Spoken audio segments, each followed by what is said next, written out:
Jacob Zuma's secret letter to Russia has been revealed.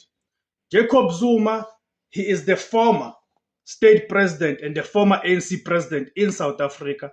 He is currently the president of an opposition party, the official opposition called Umkhonto weSizwe Party.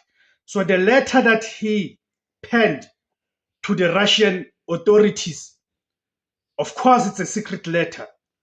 That letter has been revealed. So what does this letter contain? What is this letter all about? Because it's important that we understand the contents and then also put the context of that letter. What does the letter mean and why did he have to write that letter? So the shadow diplomacy, the relationship between former South African President Jacob Zuma and